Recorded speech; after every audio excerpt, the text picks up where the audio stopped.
Hello and welcome back to Aetheral Space 17.2, Sword of the Supreme. We are back. Yes, well, After it's been 2 hours, we are back. it's been 2 hours. I took a little nappy poo, so I'm awake and I'm ready. Let's get this show on the road, shall we? Absolutely. Day 1. Nyan chuckled. That sure was surprising. What was left of Beckett Delbrainen's Aether Awakening dissipated around them, the massive, worm-shaped carcass taking a little while to fully disappear. Nyan lowered his hands, allowing Ingramenu and Ahura Mazda to fade away. After the lovers had finished communicating them to Nermut, they'd had to deal with Beckett Delbrainen, resuming his assault right away. With all the members of Darkstar together, they'd been able to deal with him quickly, but they'd had to do so once, twice, thrice.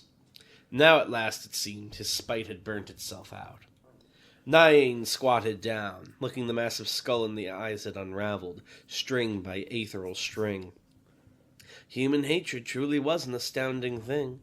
It could even reach out from beyond the grave like this. Even if it got beat up like 10 times and died right afterwards, it was still quite the sight to see. You think so too, right? Still, if a dying curse was itself going to die, Nyan personally felt like it should be in a more dreary place than this. The lover's chamber on Nermut was a massive circular room, with white floors and white walls, but more than that, it was so bright. The light seemed to be coming from within the walls and floor themselves. Honestly. When Nyan turned to look, he couldn't even see his own shadow. You know, he said, looking over at the closest of Zephyr Pandershi's extensions, having it be this bright will probably damage people's eyes. Is that okay? The extension threw her hair back, smirking. Of course it is. This place is designed so that doesn't happen, you know? Sorry. My mistake. Nyan rubbed the back of his head, clearly not sorry at all. You'll never understand my pain. Despite the ferocity of the battle that had taken place here, the structure itself hadn't taken much damage at all. Nyan supposed the material composing the building must have other esoteric properties than just emitting light. Still, it wasn't like they'd gotten out of this fight completely unscathed. Blaine and Muzazi, the ones who jumped into the lovers' communication, had managed to escape in the chaos. By now, Nyan expected they'd have fought their way out of the fortress and into the wasteland beyond. A nebula and a former supreme heir weren't to be taken lightly, after all. This situation wasn't ideal. But then again, not much is, you know? Nyan turned his gaze to McCoy as she stepped off of Delbrainen's disappearing carcass. In the end, she hadn't even used that replica of Ein Sof she'd conjured up. Nyan frowned. The massive greatsword was falling apart in her grasp, too, becoming mere blood and guts that faded into nothing. Nyan flopped backwards, going from squatting to sitting cross-legged right in the middle of the ruined chamber. He held on to his feet as he leaned backwards, looking at the bandaged woman with all the innocence of a child.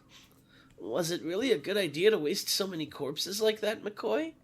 With all those bandages covering her, it was hard to tell if McCoy was looking at him as she spoke, but he got the feeling she wasn't. It's fine, she said, voice muffled. Pandershi has the facilities to make more. With his cloning technology, I essentially have a limitless supply. Isn't that right? Pandershi answered through another extension, the middle-aged man running a finger through his mustache. Of course! Pumping out hundreds or thousands of dead bodies isn't really a big deal for someone like me. Although I don't recall agreeing to become your corpse factory, October Jones. McCoy bristled at the use of her old name, taking a step towards the Pandershi that had spoken. But Nyan simply raised his hands to defuse the situation. Come on, let's not fight, he smiled. This is a great day for us. Most of us made it home safe and sound. We struck a big blow against the UAP, and we got what we came for. His smile becoming a sly smirk, he patted the cube containing Dragon Hadrian's severed head. He'd put it down on the floor next to him while he sat down, like a piece of luggage. Within the amber confines of Demiurge Territorium, Dragon Hadrian stared forward, frozen in the moment of decapitation. Can you see us? McCoy asked curiously. Pandershi answered through Extension A, his public appearance, the one the galaxy knew him by, the handsome, young man with white and orange hair. I doubt it, he waved a hand dismissively. His perception of time should be too warped to comprehend anything that's happening right now. I caught him in a moment where he was basically uninfused thanks to our friend over here. I He don't know if nodded he'd to be Gregory. that. I don't know if his voice was like that. I'm sorry to critique. No, you're good. I think he was more. He's more of a smug like guy. He's more like this. Maybe he's a bit fey. I doubt it. His perception of time should be too warped to comprehend anything that's happening right now. I caught him in a moment where he was basically uninfused thanks to our friend over here. That's good. Yeah. He nodded to Gregory Hazard, who'd been lurking at the back of the chamber, silent since they'd arrived. Speaking of which, Pandershi continued through the female extension with the long hair, crossing her arms, you mentioned there was something you wanted to discuss with me, didn't you? You've done good work for us, she smirked, so I'd be willing to entertain a request. Gregory's crimson eyes flicked throughout the room, looking at each extension present in turn, searching their eyes for signs of betrayal or duplicity. He probably was well versed in what those looked like, having seen them so many times in the mirror. Only after a few seconds did he look back at the female Pandershi. I want to become a gene tyrant, he said, oddly breathless. Can you make that happen? Pandershi stared at Gregory for a moment, her eyes sliding up and down to inspect him from head to toe. Then she just put a hand against her head and sighed exaggeratedly. Gregory clenched his jaw. You can't? He asked, voice hoarse. Of course I can, Pandershi replied, putting a hand on her hip. You really think I wouldn't be capable of such a basic project? It's so pedestrian.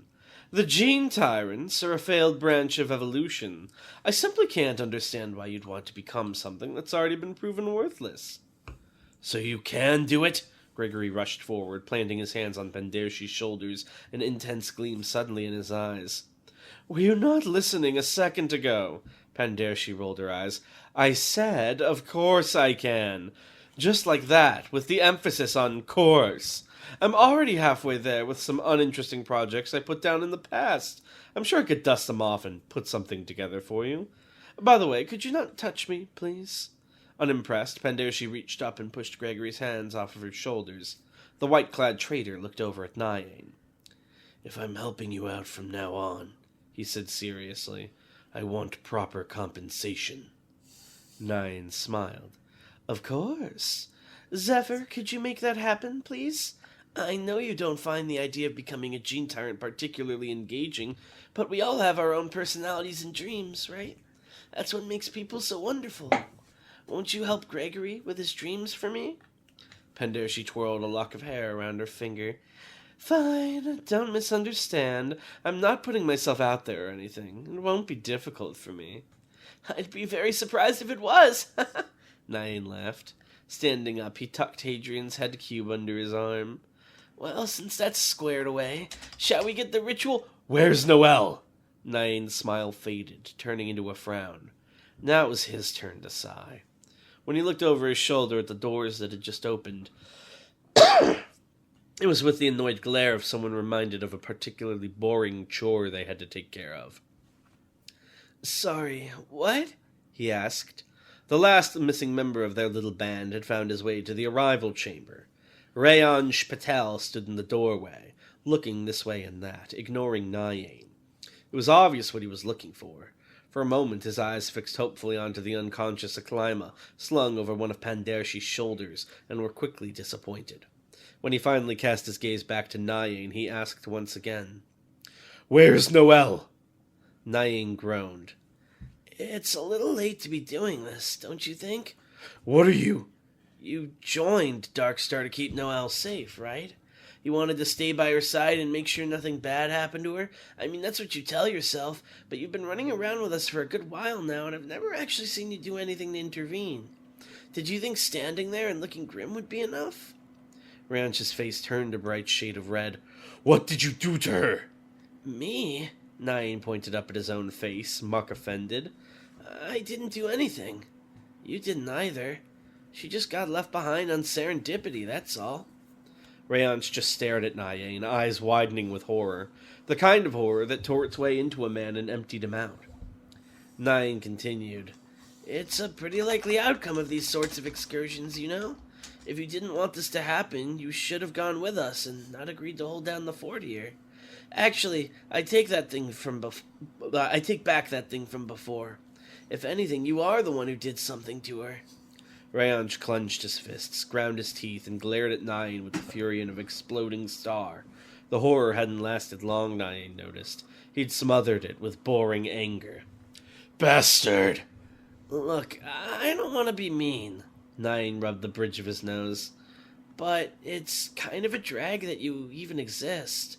Not once have you ever surprised me or interested me, and yet I still have to look at your face and hear your voice. Can't you try to see this from my perspective? Boom. Clearly not. Rayonch launched himself off the ground with an explosion, screaming in rage as he lunged at Nyang, combat knife in hand. As expected, as utterly, utterly expected. Pandershi, McCoy, and Hazard made no move to assist. They knew there was no need to. It'd be embarrassing if you needed help to scrape poop off your shoe. Nine just raised a lazy hand in the direction of his incoming enemy. Ahura Mazda, and let loose. Jet black tendrils burst out of the white sphere, lancing through the air like spider legs, changing directions with new joints so it looked like they were ricocheting through the air. Within a few seconds, the room was full of them. Patel changed his course immediately, using another explosion to rise up into the air and try to escape the onslaught. It was no use. Boom, boom, boom, boom! Nine watched bored as Patel leapt from tendril to tendril, doing his best to avoid and parry them as they came for him. If nothing else, he was agile enough that his defeat wasn't instant. His knife swung through the air, and each time it made contact with a target, a small explosion would burst out from it, reinforcing Patel's strike. It was obvious what Patel was doing. His nameless ability allowed him to turn anything he infused into a bomb. Right before he attacked, he was infusing just the tip of his knife, detonating it at the moment of impact. It was among the most mundane and pedestrian uses of such an ability. Just from seeing how this guy fought for his life, Nine was kind of embarrassed he'd let him hang around with them. It didn't last long. Patel screamed as he made the final kick off a tendril, throwing caution to the wind as he went right for Nyang, glowing knife in hand. His strength and speed actually weren't bad. If his attack actually made contact, it stood a good chance of inflicting some pain. If it made contact. Ahura Mazda! The face of Noel Edmonds bubbled into existence, right over Nyang's hand. Patel stopped mid-swing, knife frozen in the air. His eyes widened, his face twisted. This face wasn't even a living thing. It was basically a very realistic sock puppet, but it had still been enough to stop this supposed mission of vengeance in its tracks. What an idiot. Nine calmly stepped forward and drove a tusk-like blade into Patel's gut. The combat knife slipped from the failure's grip and dropped to the floor, where it danced and popped like a firecracker. Still grimacing, Patel weakly tried to reach for his opponent's face, but Nyan simply tore the blade free and let Patel drop to the floor as well. See? Even at this point, you can't help but half-ass things. Nyan looked down at him. Obviously it isn't her. This is why I just can't stand you. But don't worry. He raised the white sphere of Ahura Mazda, black liquid already spilling from its radiance. I have a way to make even someone like you interesting. We have a job opening available. Nyan narrowed his eyes and smiled a sickly smile. He held his hand up, black centipedes and maggots spilling from between his fingers. Darkstar could always do with an abyssal knight, he said with relish. I've got to say, Nyan commented once all was said and done, we could have done with a welcome wagon on our way in there. Where were those Unseelie of yours? They could have stopped Blaine and Muzazi from getting away. He was walking down another bright corridor of Oberon, Hadrian's cube tucked under his arm. Pandoshi's public identity, extension A, by his side. Through the windows that lined the hallway, he could see Namut in all of its... well, maybe glory wouldn't be the right word. Actually, it looked pretty depressing. Bottle-shaped wards clinging to the lifeless gray rock below, with this blinding fortress looking down on them, and the pitch-black sky pressing down. No matter how brightly the city shone, it didn't make it daytime. Pandoshi snorted. Those rats? The Unseelie? Nyan blinked. No, Pandoshi said defensively. Blaine and Muzazi. I'm not concerned about those pests in the least. One is half dead, the other exhausted. If we left them alone, they'd probably die on their own. But we're not going to leave them alone, Nyan made clear. Oh no, we're hunting them down like animals, Pandershi waved a casual hand. Anyway, my unseelie were busy keeping an eye on Zepan, making sure no unrest brewed. I couldn't have the city falling into chaos while the bulk of me was away, could I? Nine frowned. Is that really the best use of resources? Of course, Pandershi replied. Everything I do for the people of Nermut. They are the only real humans in this world as far as I'm concerned. They love me, and I love them. I couldn't have anything happen to them, ever. Nine looked downcast at the floor. So I don't even count as human to you. He's doing the thing with his fingers. Is me? This guy. There are better things to be. Pandershi chuckled. If you wanted to meet my unseelie, I'd be happy to make the introductions. I'm actually quite proud of my personal security, you know. I scouted them personally. There's more than one living legend among their ranks, and the others will be in the history books before long, I imagine, too. There's a mixture of experience and potential in that group, but... He trailed off, looking away, embarrassed by his own enthusiasm. But geez, you're the one rushing us along here, you know. Nine drummed his fingers along the cube As he walked. Sorry. As he walked. The supremacy and the UAP won't just sit around and wait for us. We need to get this show on the road. Pandershi paused right as they reached their destination, lingering at the doorway as he stared at Nine's face. He said quietly. There really is a resemblance, isn't there? Nine cocked his head, but Pandershi didn't elaborate, turning around with a sweep of his white lab coat and heading into the room beyond. The King of Darkstar followed a moment later with an easy shrug. Oh, Nine thought, taking it all in. Now this is very nice. Pandershi had been preparing for this Aether ritual even before the events on Serendipity, and Nine had to admit it was quite the sight to see. He'd chosen a tall cylindrical room for the ceremony, so tall you had to crane your neck to see the ceiling, and from the ceiling he'd suspended a massive chandelier-like harness for the bodies required. Pandershi had gone all out with his preparations. 11 humans hung from hooks like slabs of beef all along the outside of the chandelier, their bodies hairless and androgynous, their eyes closed and their breathing shallow. Right now, these things were capable of nothing more than simply being alive. Blank tablets, to put it simply.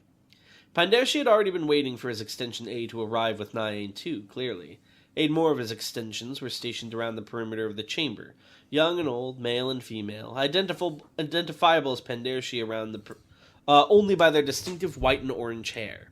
Having more extensions here didn't mean that Pandershi could provide more aether or anything. He was still only one mind with one light, but it did mean that he could channel it from different directions simultaneously. And then, in the center of the room, the piece of history that this entire ritual was based around. Permutation, the sword of the Supreme, the blade that the woman called Helis Audrey the Harsh had used to destroy and recreate herself. The hilt was a sparkling gold, and the blade a substance like glass, reflecting Nyan's face clearly as he approached it. No, perhaps not so clearly after all.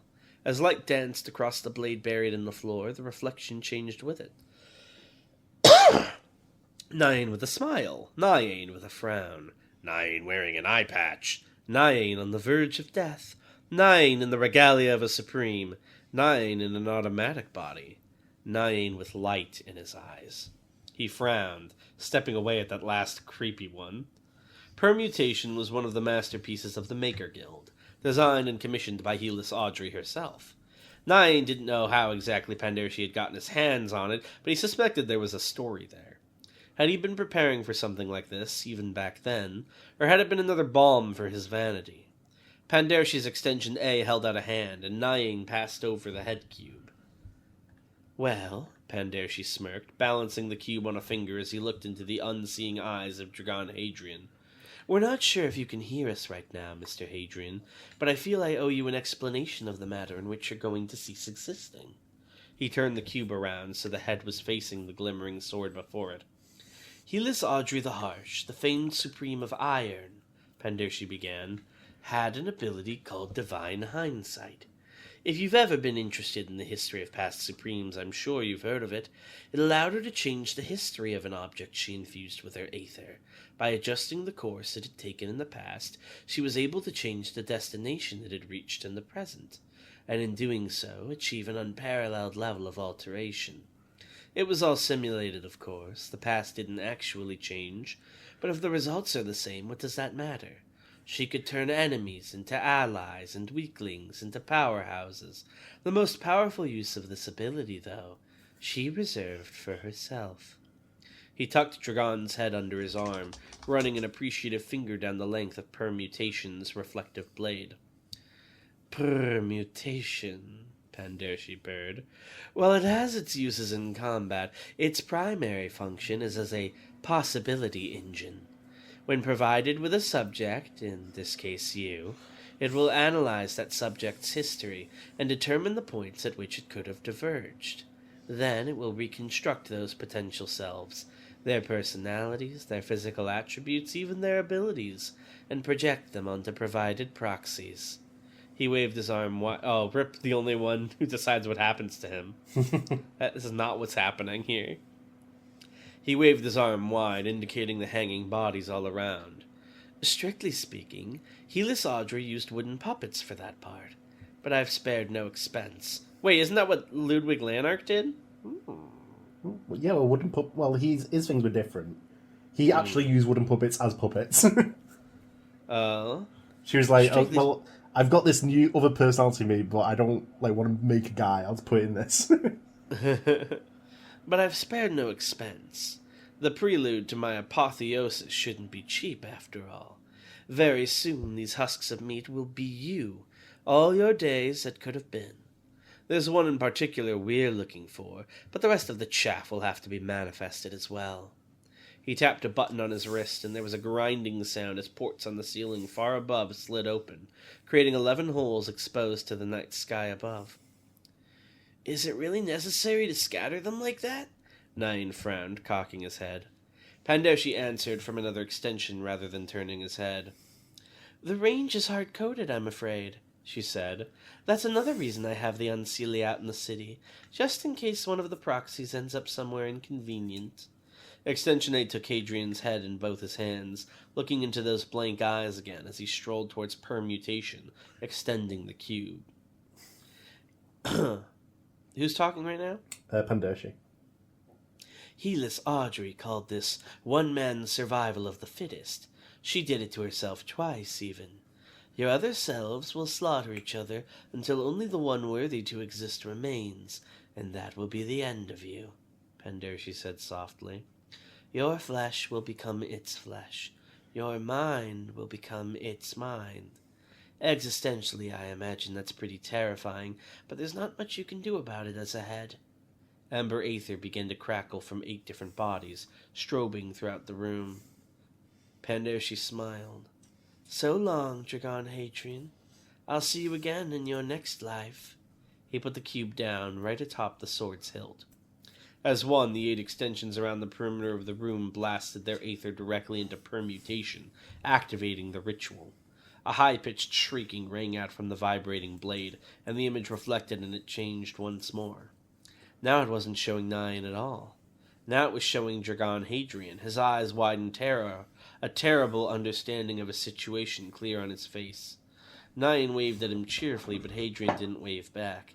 Instead, that reflection charged desperately forwards, as if to break out from the world of the mirror and somehow escape. But that just wasn't possible. The light flashed one more time. The reflection flickered between 11 new visages. So does the original Dragon not even get a chance to fight? No, it's the fight for who replaces you is the ritual. Oh, so there's never a world where they see if he current is the strongest. It can happen, but it's not. It's not an intended outcome. Is he one of the 11? He is not. He will be the 12th, who's the original. The light flashed one more time, the reflection flickered between 11 new visages, and the power of permutation exploded outwards, engulfing everything. Thick bolts of aether, amber and cyan, crawled up the harnesses above, coiling around the bodies that had been prepared. The shrieking of permutation grew higher and higher until it wasn't even audible anymore. Instead, all that could be heard, crack, crunch, were the sounds of new life. The 11 bodies screamed in agony as their bodies were rewritten from head to toe, permutation adjusting them down to their cellular structure, imposing new identities upon them. Their limbs writhed and bent the wrong way, their ribs snapped, their eyes rolled back into their sockets. Yeah. It really did seem terribly painful to be born into this world, Nyane thought. He giggled. The beginnings of clothes began to manifest around the bodies, providing modesty just as they began to require it. But before that could even finish, it was already time to send the proxies on their way. One by one, with only seconds apart, they were recorded into the mingling amber and cyan, and fired out through the ceiling like shooting stars. The screams of 11 versions of Dragon Hadrians still echoed throughout the chamber, even after they were all gone. And then the light stopped. Permutation became inert once again, save for a slight fizzling of the air above it. The bloody hooks, abandoned by their cargo, swung limply above. Pandoshi grinned through all the mouths present, and looked at Nyane with all the eyes present. "So it begins," he said with 9 different voices. Day 2. "If this chick isn't one of us," Dragon Hadrian mused, adjusting his hat, "then what's she doing out here?" "She might still be one with us," Dragon Hadrian mumbled, chewing on this thumb? I assume his thumb. "It could be a disguise, or he possessed someone?"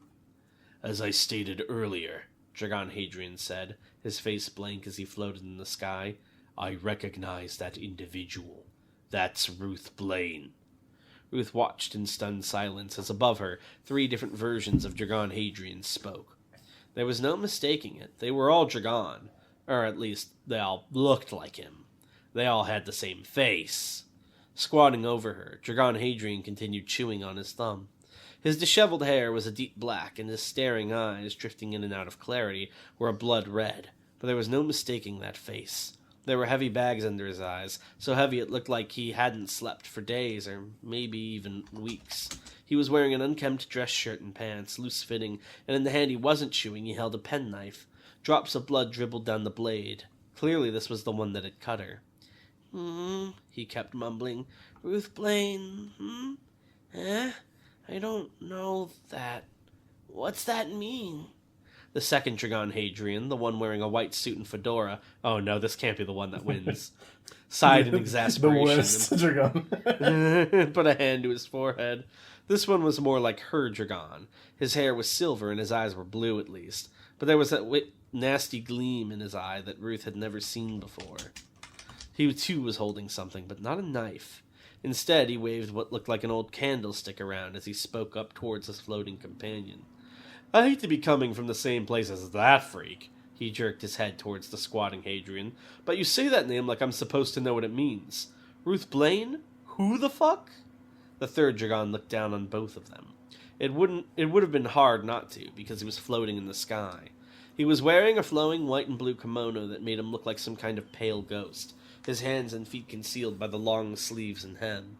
Red marks were painted around his cold blue eyes that were colder than usual even. The kind of eyes that made Ruth think of a machine more than a human. "Your deviation point is earlier than mine," the floating Dragon explained patiently down to the complaining one. "It's the same with him also.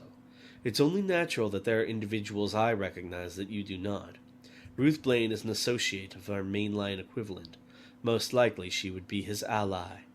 The Dragon with the hat raised his eyebrows at that, his blue gaze flicking down to meet Ruth's a second later. "Alright, I'm going to take a stab at it, right? Mm-hmm. I think Suit Dragon is Dragon that joined up with Mr. Fix. That's why he's got a suit and a fedora. He's like a mafia guy. Yeah. I think Nervous Knife Dragon is Dragon that killed his own mom. And I guess this Dragon is maybe the Dragon that either let Ruth die to Muzazi or like split at some other point during their travels. How close am I? I'd say you're pretty close, 2 out of 3 on this. Yay! Ruth pushed yourself... oh, wait, where am I? Is that so? Is that so? He muttered before a smile spread across his lips. It didn't reach his eyes, though, and he spoke directly to her for the first time. "Sorry about that. This must be a pretty crazy situation for you, huh? Don't worry, I'm kind to girls. Are you all right? Oh no, this is scaring me. Ruth pushed herself up into a sitting position, looking between the Hadrians warily. The wound, but why would they bother to even do that to Dragon? Why did they care? Well, Or maybe they want to wanted a refine the prince particular as one. well. Oh. The wound to her leg, one that maybe joined Darkstar, perhaps. The wound to her leg was bad, but if it came down to it, she was sure she could still make a run for it. The problem was that Rayansh Patel, still unconscious on the floor. Could she evade these three, collect him again, and escape? No, actually no, that wasn't the problem. The problem was the three Dragons looking down at her. What the hell was going on? Had the Panacea gone crazy again and split him up into different people? What's going on? She voiced the obvious question warily. Who are you people? The black-haired Dragon, that's Red Eyes Dragon, right? Yeah. The black-haired Dragon ignored her, instead speaking to the empty air. What about that guy on the ground? Is he one of us? His hair's different, but my hair's different too. So it could... Ah! Did he dye his hair? Why is his hair black? We'll find out, presumably. He yelped as the hat-wearing Dragon kicked him viciously, putting his hands over his head and cowering on the ground. Don't worry, the hat-wearing Dragon chuckled, full of faux cheer. I'm not messed up like this guy. My name's Dragon Hadrian, but I guess you already know that, huh? It's going to get a little confusing if we all go by the same name, but I've got some titles from back home you can use instead. He put his hat against his heart and bowed respectfully. Don Hadrian, or Boss Hadrian. You can... You can use whichever feels most comfortable, okay? This is my nightmare, but I also love this. Don Hadrian grinned down at her in a way that might have been charming, if Ruth didn't know just how ill-fitting such an expression was for Dragon's face. He pointed up at the floating Dragon. That's Nurari Hyon, he said. Much easier to remember, right? He's a little cold, but he really opens up once you get to know him. Do they all know each other? Well, presumably these three do. And this is, why aren't they killing each other? Don't they know that's their purpose? Hmm. And this is... His grin faded as he looked down at his dark-haired counterpart. Hey, freak, what was your name again? Dragoon, he stammered, hands still covering his head. De Dragoon de Fleur. What the fuck? Is this the timeline where Lunelay de Fleur fucked Dragon's mom? What is this? We will discover all there is to discover. He can't even talk properly, Don Hadrian sighed, throwing his hands up. But we still look after him. That's what friends are for, after all. You're a friend of... Oh, did they all team up because they're the only ones who decide what happened to them? You're a friend of Dragon Hadrian's too, right? Ruth swallowed, shifting position in the dirt a little as she did her best to keep all three of them in their field of vision. You're all Dragon? She asked, throat dry. Exactly! Don Hadrian snapped his fingers. You've really got some brains up there too, huh? It's basically like this. Someone's taken your good friend Dragon Hadrian and split him apart, into 11 pieces specifically, some aetheral business. Now, we don't know who the mastermind behind all of this is, but we know what we need to do. The only way for the original Dragon Hadrian to return is for all of us variants, save one, to be destroyed. Bullshit. Ruth Blaine had known Dragon Hadrian for a long time. She'd spoken with him, she'd fought with him, she'd bled alongside him, so she knew better than anyone else. She knew what his face looked like when he was lying. It's the same every time, huh? Don Hadrian extended a hand down to her and winked, that kind, false smile on his lips. Won't you help your friend out, Ruth Blaine? Dragoon de Fleur stared. Nurari Hyon did not blink. And Ruth Blaine did not take that hand. That wasn't the hand she wanted to seize hold of. It might have looked the same, but there was no human warmth there. She just looked at it, grimacing like she'd been presented with something filthy. Slowly, Don Hadrian lowered his hand, the smile long since faded from his face. Ah, he groaned, taking a step back and scratching his head. Shit, did I overdo it or what? Nurari Hyon answered him from up in the sky. Putting your acting skills aside, it's possible that the relationship between Dragon Hadrian and Ruth Blaine has changed since my point of deviation. At this point, it may even be adversarial. Don Hadrian threw up a hand. Seriously? What fucking good are you, then? However, Nurari Hyon continued, it may be the case that other Dragon Hadrian variants still see Ruth Blaine as a cherished companion. 2 jumps would do it. Dragoon de Fleur was busy chewing at the back of his hand, while Don Hadrian and Nararihion were occupied with their argument. Ruth would take one jump to grab Rayonch again, and then leap out of the courtyard with a second. Even with this injury, she was confident in her ability to escape if they weren't right next to her. She shifted her footing, readying to leap to her feet. "Oh, I get what you're saying," and the barrel of a gun was pressed against the back of her head. Ruth's eyes widened. She didn't know when. She'd been looking at him the entire time, but Don Hadrian had vanished. Just now his voice had come from behind her. What the hell? Had that been Gemini World just now? No, it felt different. It hadn't been super speed or some kind of illusion either. This was completely different. This guy has a different ability? Slowly, Ruth turned her head. Just as she'd thought, there stood Don Hadrian. There stood Don Hadrian, pointing a revolver at her face. His free hand was in his pocket. His eyes were wide and hollow. Right now he looked much less sane than the one he had called Freak. "So if I just kill this bitch," he said emotionlessly, "the others might come after me for revenge, right?" "Try it, asshole!" Ruth readied her claws. No matter what abilities this guy had, she'd just have to deal with it. No matter what the two behind her did, she'd just have to deal with it. That was the way Ruth Blaine lived her life, from start to finish. Don Hadrian's finger curled around the trigger. Ding! And a grenade fell to the ground between them. They both blinked. Don Hadrian's eyes flicked down to the canister, and then widened to their utmost as they recognized the broken spark symbol on its side. The universal symbol for Neverwire! He screamed with far more terror than seemed necessary. Oh, would Neverwire, erase their existence? I'll say it wouldn't, but they don't know that. He leapt backwards right as the Neverwire grenade detonated, scattering smoke and sparkling red particles throughout the air. Crimson aether buzzed all around Ruth's skeletal set. This level of Neverwire was enough to make it react a little, but it certainly wasn't going anywhere. She swung her head around wildly, trying to find her bearings around the thick white smoke. She needed to get hold of Rayonch and get out of here. She needed to... Ruth turned her head and saw that she was not alone amidst the smoke. A girl she didn't recognize was standing across from her. A girl with brown curly hair and pale golden eyes. She was wearing some kind of patchwork combat armor, welded and stitched together, and in her hand she held another Neverwire grenade. This was her rescuer, then? "Come with me," the girl said. "Is this Femgon Hadrian? Wait, who is this?" No, it's a new character. Oh, okay. I was about to say. It doesn't look we haven't seen her anywhere else. Wow, this is... if this was JJK, this arc would be called something like the Multiple Dragons arc, or the Dragon Arena. Yeah, I've been looking forward to doing this one. Oh, is that going to be the crux of this arc? Because that's so much fun. There's going to be quite a few different things going on in this arc. It's going to be a big one. Will we get to delve into each Dragon's backstory? I intend to, yes. Yeah. So I want to say as well, I stopped rating Capricorn for a reason. I love... because is it going to be one of the Dragons? It's part of this main story now, yeah. Oh, one of them is going to be the one where he sided with Musashi. Oh, and then that Dragon might meet Musashi, and Musashi's going to be like, "No, you're not the right Dragon. I'm not gay for you." There's no rivalry. That was the dark timeline anyway, so it didn't quite work out like that in Capricorn, but yeah.